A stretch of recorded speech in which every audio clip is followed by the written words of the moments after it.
अब जो है ना single line, double line and double line to ground fault की हमने थ्योरी जो है वो एक्सप्लेन की। अब आती है न्यूमेरिकल पे। तो पहले न्यूमेरिकल पढ़ते हैं, ठीक है। ये single line to ground fault पे एक न्यूमेरिकल है, उसको पहले मैं रीड करके बताता हूँ कि ये इसको कैसे आपने अप्रोच करनी। Single line, line to line and double line to ground fault को आपने फिर अप्रोच कैसे करना होगा।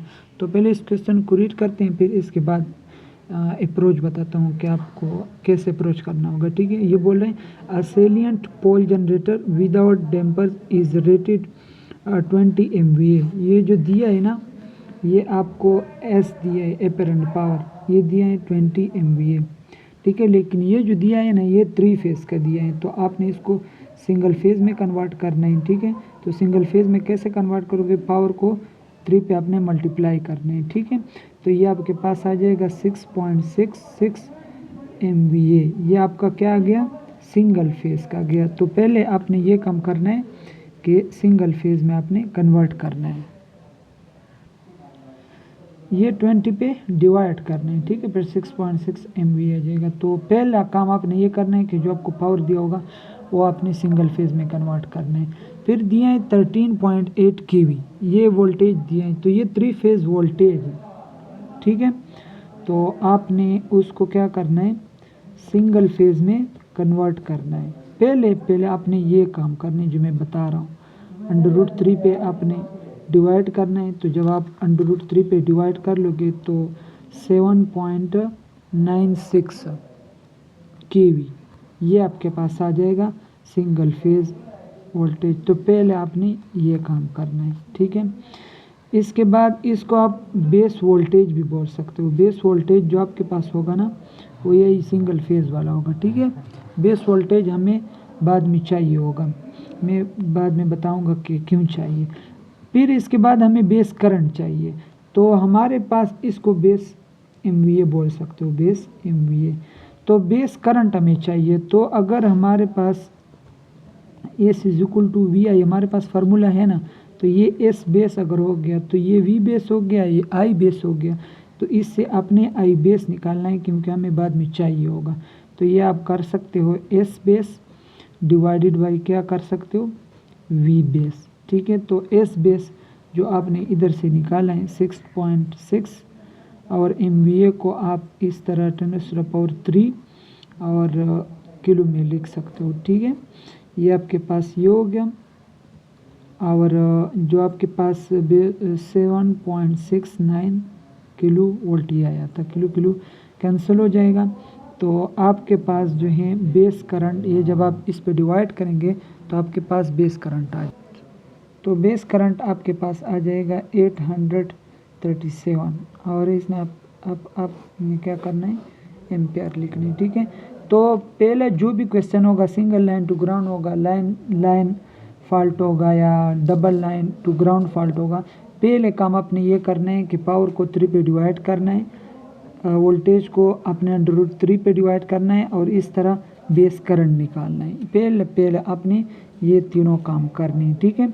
जब आप ये तीनों काम कर लेंगे तो फिर आपके बाद इसके बाद आप क्या करेंगे, ठीक है।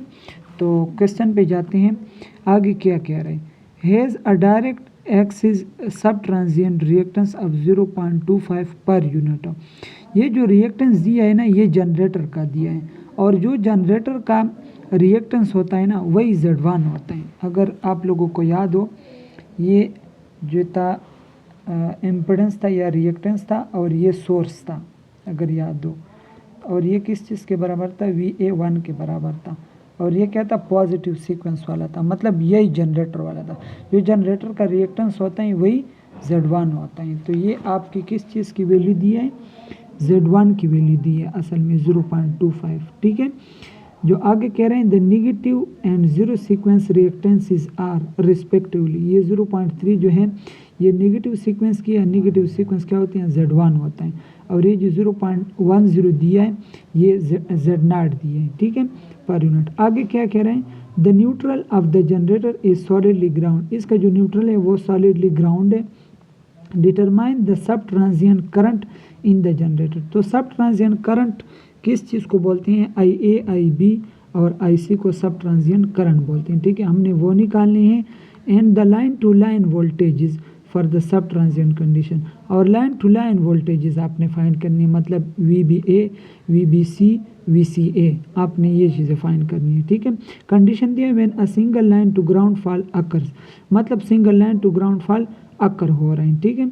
At the generator terminal with the generator operating unloaded है, जब ये जनरेटर अनलोडेड हो, ये बहुत ख़ास वर्ड लिखा हुआ है, एट रेटेड वोल्टेज। जब ये रेटेड वोल्टेज का है ना, तो जो हमारे पास फार्मूलों में जो मैंने थ्योरी में बताया था EA, तो EA फिर आपने क्या लेना है, 1 लेना है, जब आपको बोलें कि ये रेटेड वोल्टेज पे जनरेटर ऑपरेट कर रहे हैं, ठीक है। और आगे जो है कह रहे हैं कि निगलेक्ट रेजिस्टेंस, ये चीज़ें हमें दी है, ठीक है, ये पावर दिया है, ये हम उसको हमने पर फेज़ में कन्वर्ट कर दिया, वोल्टेज को हमने कर दिया, करंट बेस हमने फाइंड कर दिया, ये चीज़ें तो आपने कर दिया। Z1, Z2, Z0 भी दिया है, EA भी दिया है। अब हमारे पास जो भी फॉल्ट होगा ना, इधर तो दिया है कि single line to ground fault है, तो उसका अप्रोच बता रहा हूँ। तो फिर लाइन टू लाइन का भी अप्रोच बताऊंगा और डबल लाइन टू ग्राउंड का भी अप्रोच बताऊंगा। तो पहले आपने ये काम करने जो मैंने इधर करा दिए, फिर इसके बाद आपने किस पॉइंट पे जाना है, आपने IA1 पे जाना है कि आप IA1 निकालेंगे। तो IA1 के लिए आपने ये फार्मूला याद रखना होगा, EA divided by Z1 plus Z2 plus Z0। Z1 भी गिवन है, Z2 भी गिवन है, Z0 भी गिवन है, EA अपने 1 रखना है क्योंकि रेटेड वोल्टेज पे ऑपरेट कर रहे हैं। इससे आपके पास IA1 आ जाएगा। जब आपके पास IA1 आ जाएगा तो दूसरी बात आपने ये चीज़ याद रखनी है कि single line to ground fault में IA1 is equal to IA2 is equal to IA3 is equal to IA/3 के बराबर होता है।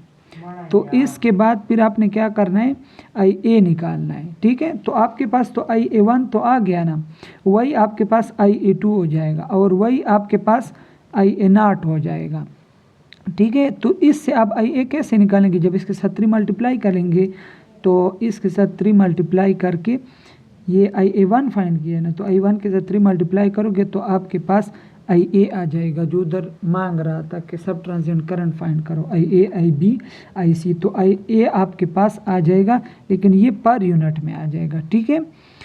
तो IB की अगर हम बात करें ना, IB की और IC की, तो अगर आप single line to ground fault आपको याद हो तो IB और IC दोनों ओपन हैं, तो वो 0 हैं, और इधर फॉल्ट अकर कर रहे हैं तो IA की वैल्यू होगी।